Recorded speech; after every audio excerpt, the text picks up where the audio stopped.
Merci de votre présence. Merci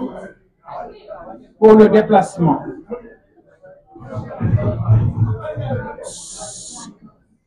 Le document présenté aujourd'hui aux Sénégalais, à savoir Sénégal Vision 2050, c'est tout simplement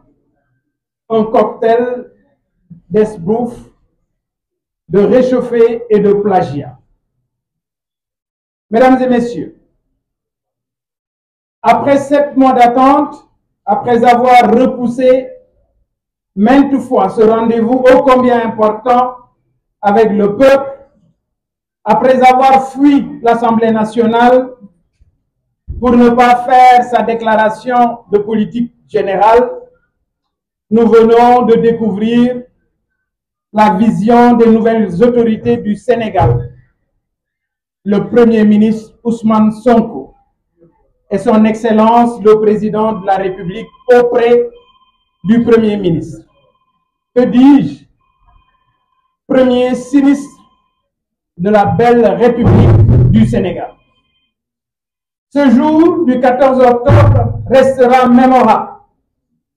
par la sinistre campagne électorale lancée dans un des pôles emblématiques du PSE par un PM qui croit sortir de la cuisse de Jupiter avec le nihilisme de notre histoire commune. Une vision politique à la hauteur de la grande nation ne s'achète pas dans un cabinet de consultance. Le Japon dont il fait référence n'est pas le produit d'un cabinet privé, mais d'une œuvre collective et consensuelle de tout un peuple sous un leadership effectif d'hommes vertueux et intègres imbus du patriotisme et des valeurs éthiques. 5 points clés auront retenu mon attention lors de cette présentation.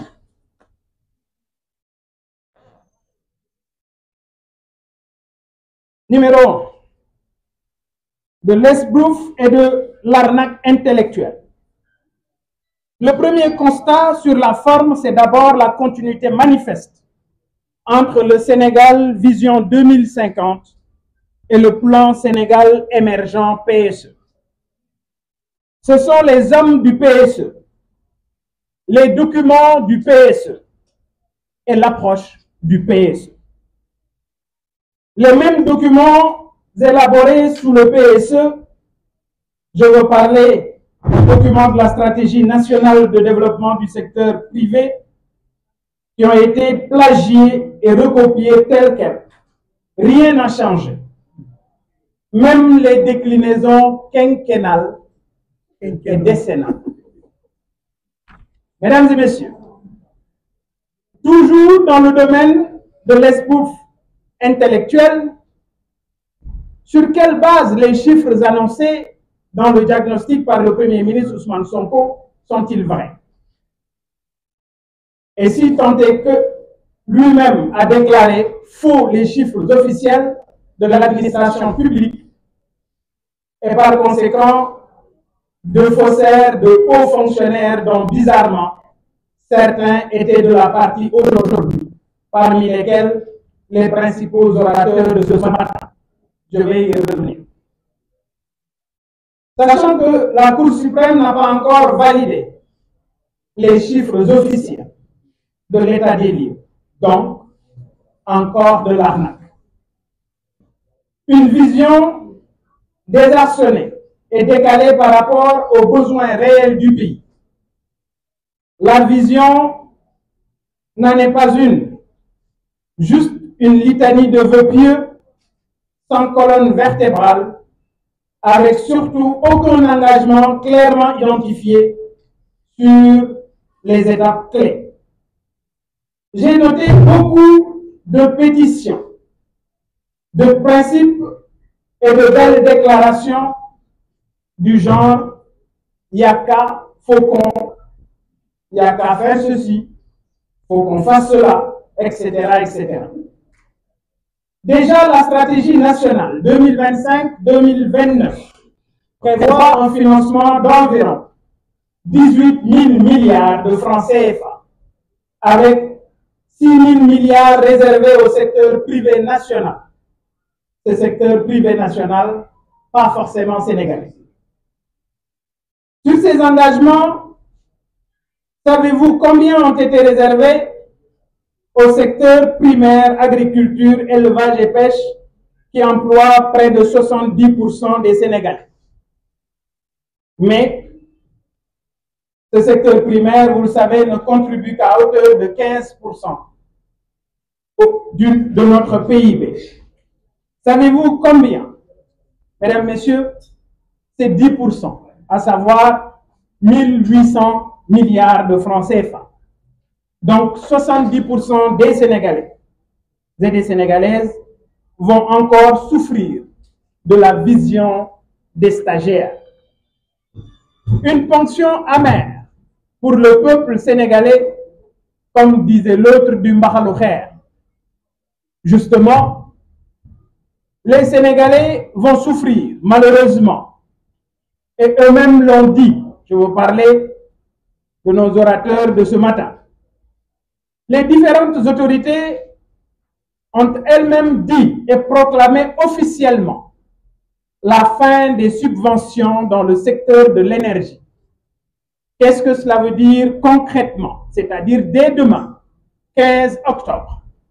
avec les nouveaux compteurs Woyofal, pour ne pas dire diesel,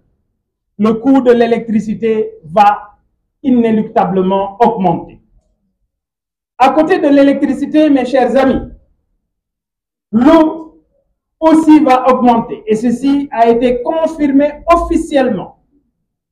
dans le journal L'Enquête, dans sa livraison du 5 octobre dernier. En effet, le DG Maguette Niang a dit ceci.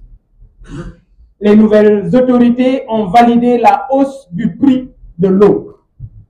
Donc, la vision, c'est tout simplement la hausse de l'électricité, la hausse de l'eau dans les 5 prochaines années. Parlons de la relance de l'économie et de son financement par rapport au projet Sénégal 2050.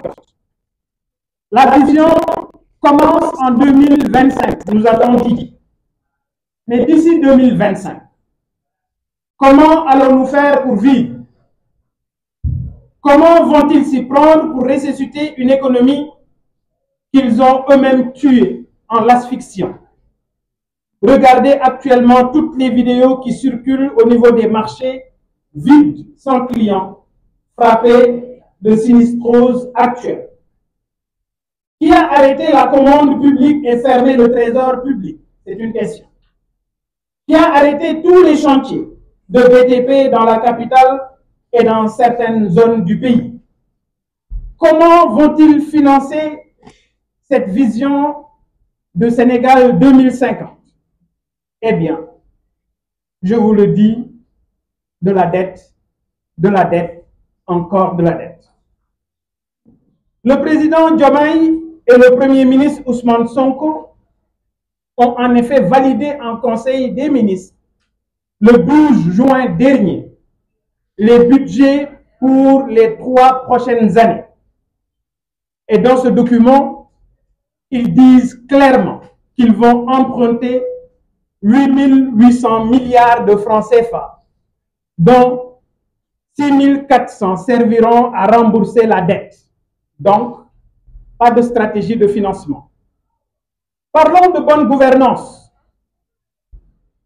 Mesdames, Messieurs, apparemment, ce qui nous a été présenté aujourd'hui, sous les traits d'une vision, serait enraciné dans la bonne gouvernance. L'heure est grave, sinon, je me permettrai un grand fou rire,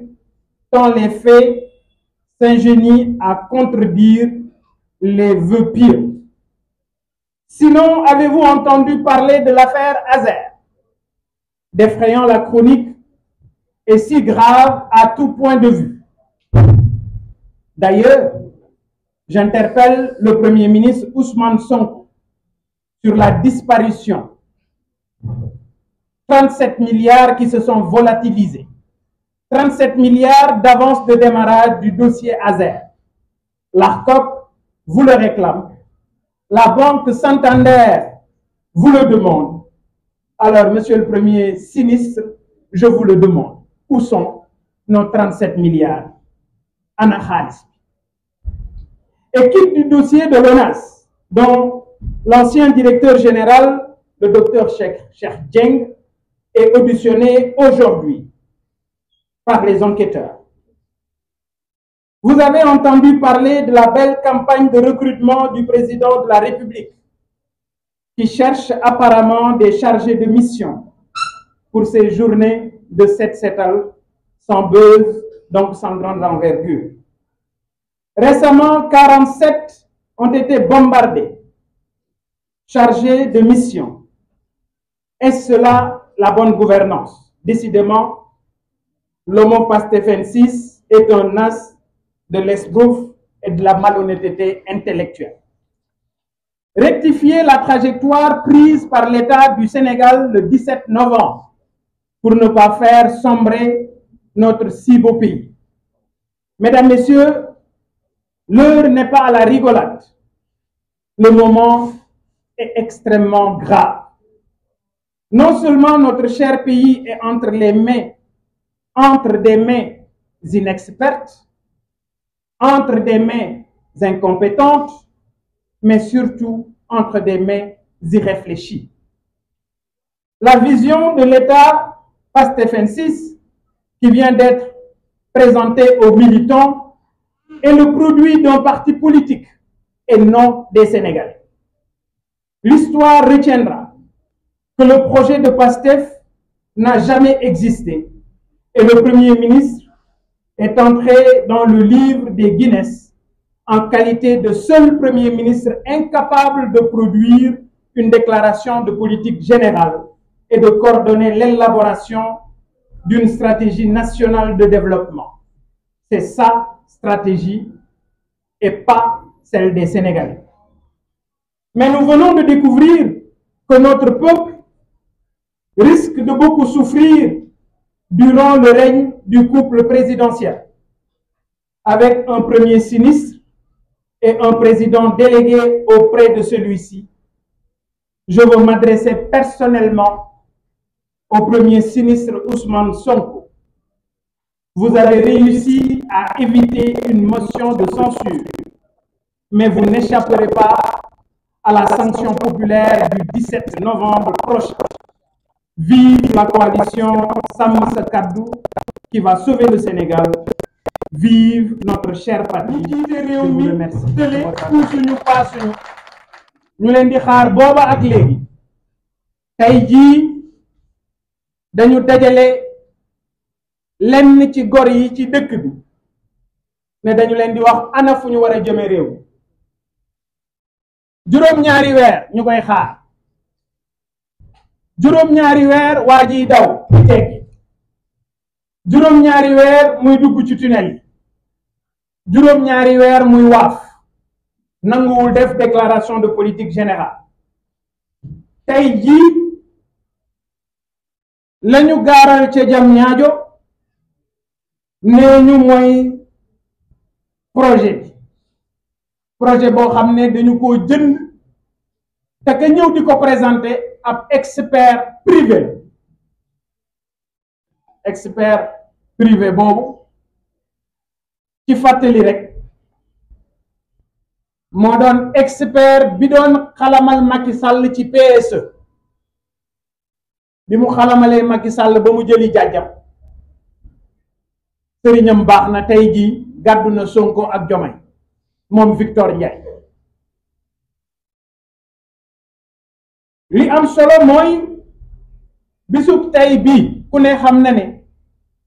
daanaka campagne électorale la parce que la xewoon foofu ca Diamniadio ku ne xam na ne du vision waaye ab mascarade la woon daanaka ab xumbeel gu ñu organisé waaye yéen biir na leen ne plan buy soqali réew plan buy defar réew dee su ko roccee ci ay tiroiru cabinet dégg nañu ko sax muy junj di wax waxu Japon waaye ku ne xam na ne Japon ay nit ñu xam fa ñu jëm ay nit ñu gëm seen bopp xalaat bu ñu àndandoo maase xalaat bu ñëpp joxe seen bopp moom moo tëgg tey ji doole ji réew moomu Japon am kon li wér te wóor mooy ñi ñu jàkkaarloo ci njublan la ñu nekk ci naxe mbay la ñu nekk parce que plan bi ñu présenté tey ji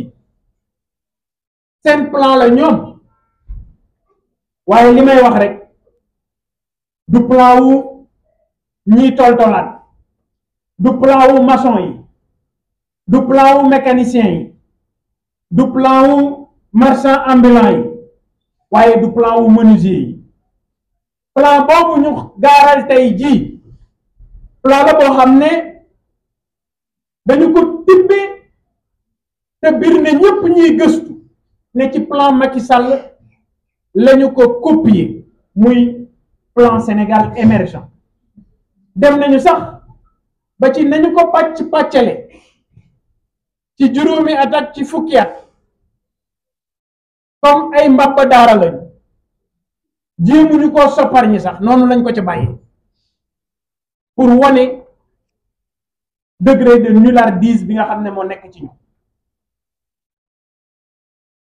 li wóor mooy laaj bi Sénégalais yépp di laaj xam ngeen ne moo taxoon ñu yóbbu ma ci alkaati yi chiffre yi ñu ma doon laaj moom laa dellu di laajte waaw li ñu présenté tey fan la ñu sukkandiku bëgg naa xam ndax ci chiffre yi ñu falsifié woon te génnagul foofu la ñu sukkandiku wala chiffre ya nga xam ne moom la ñu yàgg a falsifié nee ñooy ci chiffre yooyu la ñu sukkandiku la question elle est extrêmement importante et war nañ ñu ci tontu chiffre yi ñu basé wu pour jox ñu projet Sénégal 2050 ndax ci chiffre yi Cour des comptes génneegul la ñu ko tibbee wala ndax ci chiffre yi Ousmane Sonko doon wax ne données yi ñu njublan la ca données yooyu la ñu tibbee yaakaar naa ne duñ ñu ci gaaw a tontu mais li wóor rek mooy li ñu jox tey ji ay kaddu la di kaddu lambaatu kaddu gi ñu tële kaddu gi ñu amul vision kaddu gi ñoo xam ne juróom-ñett fukki sénégalais ak juróom benn di ay jeunes sénégalais seen bakkan daanu na ci toolu xare bi ñu nekk ay martyrs lan moo taxoon ñu doon dugal seen pas-pas lan moo taxoon xale yooyu engagé wu nekk ci mbedd mi di xeex ba seen bakkan rot dañu leen digoon ne dafa am projet waaye tey jii biir na Sénégalais yépp ne projet boobu ñu doon wax musul am projet boobu ñu doon wax musuñu ko bind ñeenti junni cadre yi ñu doon wax ne ñooy bind projet bi yàlla xam na ne France dalu xëddeen mus naa leen yàgg naa leen wax ne leen waxi Ousmane Sonko jarul dóor sa doom tey jii biir na Sénégalais yi ne projet bi ñu présenté Sénégalais yi tey jii mu di vision Sénégal 2050 cabinet privé moom moo ko bind la preuve consultant privé moo taxaw présenté ko Sénégalais xanaa kay werante xuuxaan tekki tuba mais pour wane ne Ousmane Sonko amul xam-xam pour wane ne Ousmane Sonko day lambaat bu fekkee ne da nga am projet waaye xanaa di nga ñu wax naka nga koy financer ku dégg ci yéen nu ñu wax ne noonu la ñu koy financer kenn may fàttali ne ci biir document bi wax nañu ne stratégie nationale boobu ci diggante 2025 ak 2029 am na 18 000 milliards fukki junni milliards ak juróom-ñett yoo xam ne dañ ko war a lebi ñoom ñi doon jooy leb tey jii ñooy champion leb ñoom ñi doon wax ne réew mi dañu ko taye tey jii Ousmane Sonko ak son président délégué auprès du premier ministre ñoo dàq leb Ismaïla Yassine kon ci 18 000 milliards yooyu 6 000 milliards dañu ko jagleel le secteur privé national nee na ñooy mais yéen ñi bir na leen ne société yi ñu duppee privé national duñu ay société nationale parce que bari na ci yoo xam ne ay nit ñu nekk bitim réew ñoo ko moom kon ci engagement yooyu ngeen bàyyi ci xel ne dañu wax ne téeméeri sénégalais yoo jël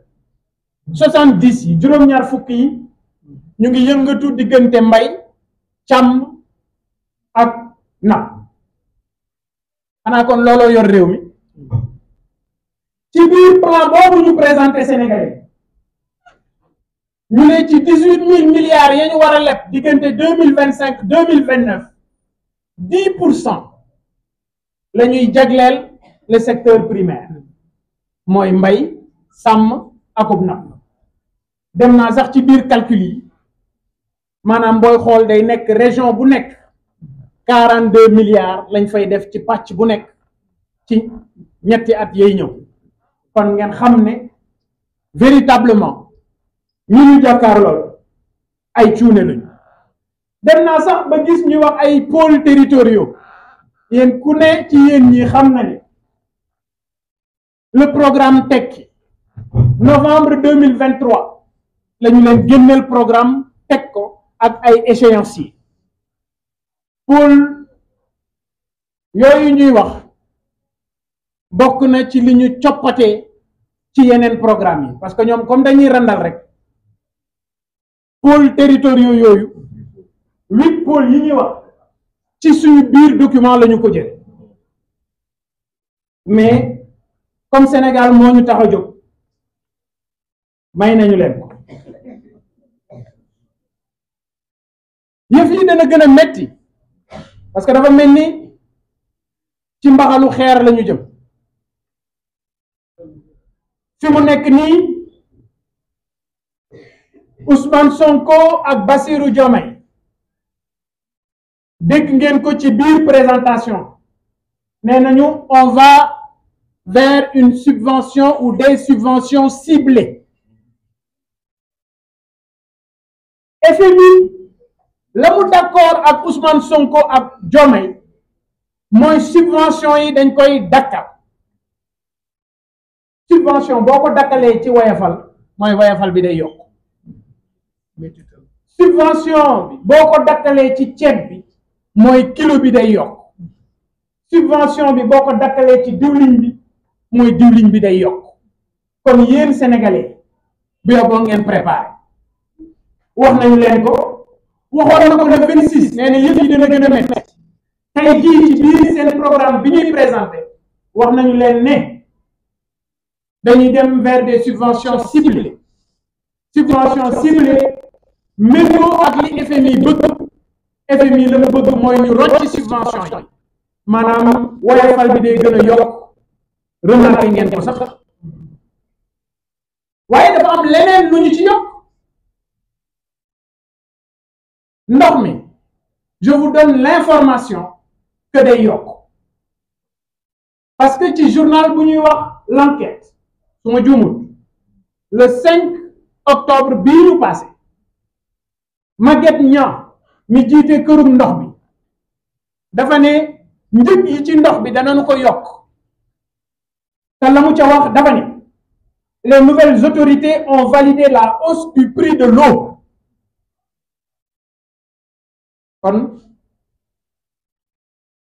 ku doon laajte faal yi Ngoye Ngok jàpp leen ne vision bi ni ñu leen ko servir hors d'œuvre bi mooy hausse du prix de l'électricité mais également hausse yokkute bi nga xam ne def nañ ko ci njëgu ndox bi ngeen xamee ko noonu ci juróomi at yi di ñëw loolu nag mën nañu ko rectifier parce que ñi fi nekk seen poche yéen la ñu yërëmul màggatum lëndëm ku ko dajut day daj boppam boroom kër buy toltolaan ku ko yërëmul day yërëm boppam gouvernement bu la yokkal ceeb yokkal la diwlin yokkal la courant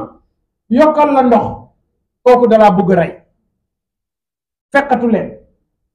et le 17 novembre ngeen tànn coalition sàmm sa kàddu ay jeunes yu am yéene ci réew ay nit ñu am parcours ay nit ñu làmbaatuwul ñoo fa nekk bëgg soppar ñi xar kanamu Sénégal indi gouvernement bu bees daggkatu juuti yi nga xam ne boobaak léegi ñu ngi fiy làmbaatu puusuñu paasuñu yàlla tegul kenn lu mu mënul nañ leen fi jële dañu proposer tey jii ab document tudde ko bilan Sénégal 2050 ñu ne le 2025 lay commencé plan bi 2025 lay commencé waaye ñetti weer yii di ñëw ñiy toltalaan ñoom nu ñuy def waaw ñetti weer yii di ñëw économie bi nga xam ne suux na nu ñuy def ñetti weer yii di ñëw marché yi nga xam ne amatul nit ñuy jënd nu ñuy def ñetti weer yii di ñëw naka la ñuy def pour dundal suñu njaboot ñetti weer yii di ñëw naka la ñuy def pour jënd fourniture gone yi parce que am na ba tey ay élèves yu jàngiwul ndax seeni waa kër seeni waajur amuñu lu ñu leen inscrire lan la ñuy def pour loolu la ñu def tey jii jam ñaajo mooy li may wax tout le temps dañu doon wax ne ñi fi nekkoon dañu doon nguuru di mos ak di mosale waaye tey jii ñi doon mos ñoo fi jóge la ñu doon mos ba tey mi ngi fi ñu bees ñi ñoom ñooy mos xaayaan ku dégg séeréer li ñu wax nañ ñu lépp sauf wax ñu naka la ñuy relancer économie bu Sénégal tey jii yéen ñi teew fii ñëpp ku ci nekk xam na ne sénégalais yi sonn na yéen ñi teew fii ñëpp ku ci nekk xam na ne borom kër yi jaaxle na yéen ñi teew fii ñëpp ku ci ne biir na ko ne la mu mënoon daaw mënatu ko ren loolu nag dara waralu ko lu dul ay gaa yuy làmbaatu ay gaa yoo xam ne tële nañu ay gaa yoo xam ne nanguwuñu ne puusuñu paasuñu parce que nag vision bii ñu def vision bi ñu duppee Sénégal 2050 ci bor lañu ko wéer ci bor lañu ko nar a dundale ci bor lañu ko nar a jëfe te yéen ñii ci seen poste lañu ko yaakaar moom Bassirou Diomaye Faye ak premier ministre Ousmane Sonko ci conseil des ministres bii passé le 12 juin d'accord nañu ci ñetti at yii di ñëw ñu ne dañuy dem lebi juróom-ñetti junniy milliards ak juróom-ñetti téeméer 8800 milliards 8800 milliards yooyu boo seetloo 6400 milliards yëpp ci fay bor la jëm maanaam suul bukki sulli bukki niñ koy bañee ci la vie courante malheureusement noonu la ko Ousmane Sonko di def ak Diomaye warta bett kenn en tout cas man bettu yàgg naa leen koy wax daggkat ak juuti du feesal sa poos et ñii encore une fois amuñu lenn ci xam-xam damay wax ci sumay waxtaan ma ne leen dafa dañu mel ni ay maanaam baaxooñ mooy vautour xam nga vautour métti lay dunde dañuy fekk ay entrepreneur yu liggéey ba créer richesse am dara ñu ñëw coppet ca loolu la ñuy dunde kon ma waxoon ko bantuwaat ko amuñu vision amuñu xalaat bu ñu yore Sénégal et tey jii document vision Sénégal 2050 bi ñu présenté te ab consultant bu nekk ci cabinet privé ànd ak ñoom ci présentation bi te mu biir ñiy gëstu ñëpp ne ay document la ñu dem copier coller boolewuñu ci sax jéem nandite indi xam-xam rocci roof leneen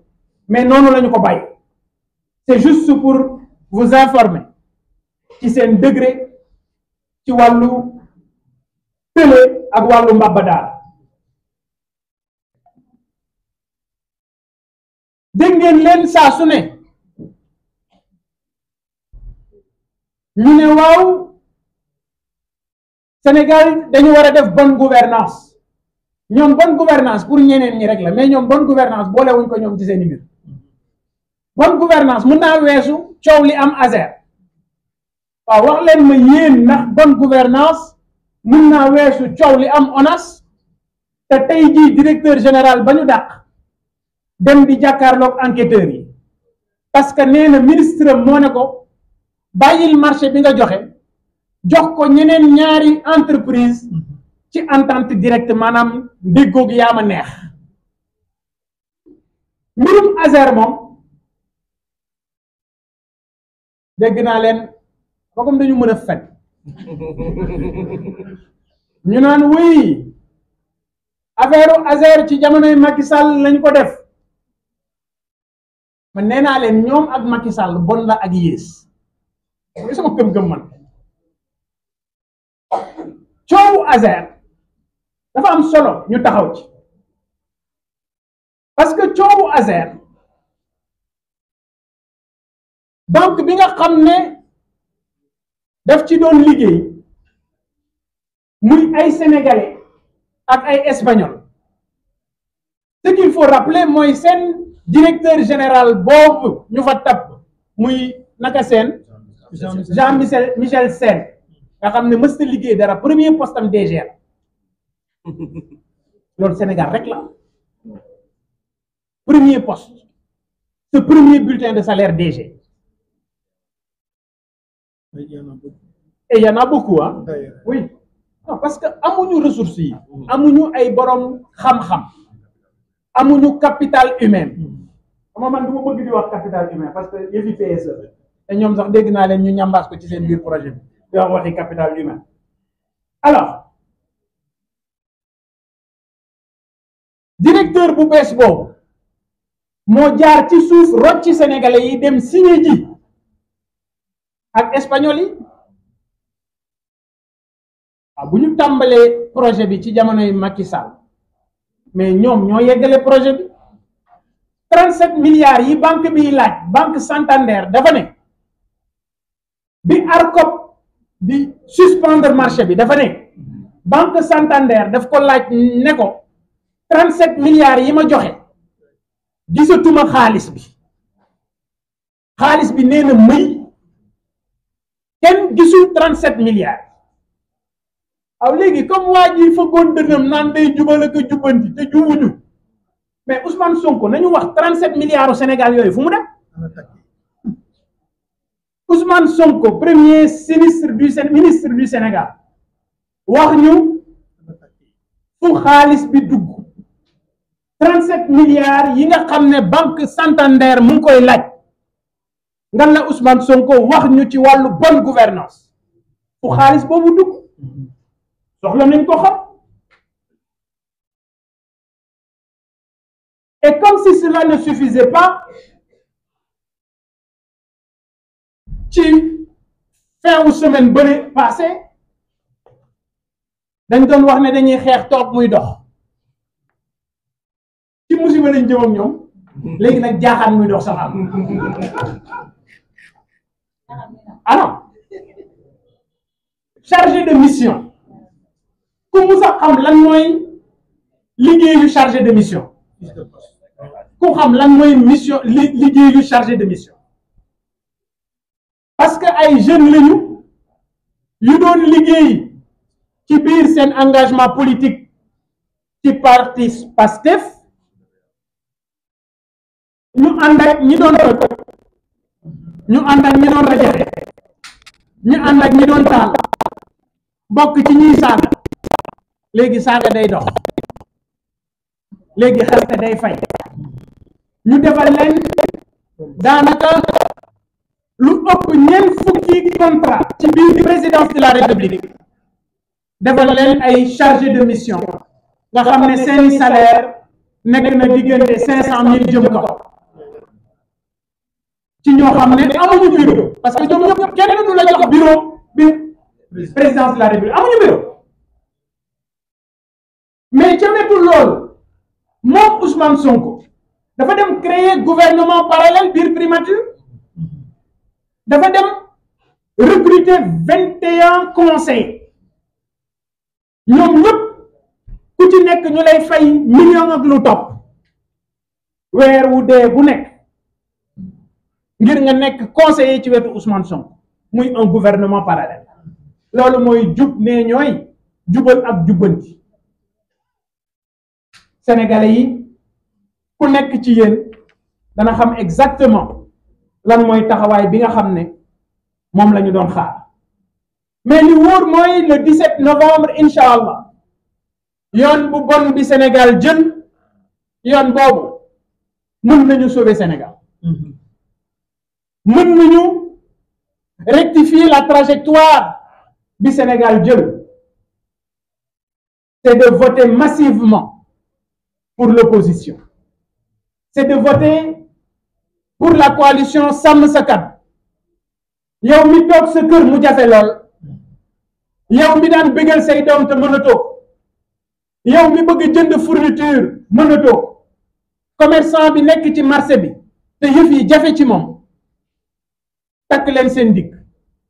fexe leen incha allah le 17 novembre prochain ñu voter massivement la coalition Sàmm Sa Kàddu ngir ñu mën a fexe lii fi ne ñu jële ko fi parce que nag Sénégal dafa tàbbi ci ay loxo yoo xam ne amuñu xam-xam tàbbi ci ay loxo yoo xam ne amuñu mën-mën incompétent waaye tàbbi ci ay loxo yoo xam ne duñu xalaat parce que ñàkk xalaat moo tax moom Ousmane Sonko jàkkaarloog àdduna te naan leen chiffres yi ñuy jëfandikoo ci suñu réew ay chiffres yu ñu falsifié xam nga sama maam dafa daan wax naan bu ñu noppee rek dañu goudronné dex waaye yaakaar naa ne moom it bu noppee rek dañoo goudronné géej gi li wóor mooy premier ministre Ousmane Sonko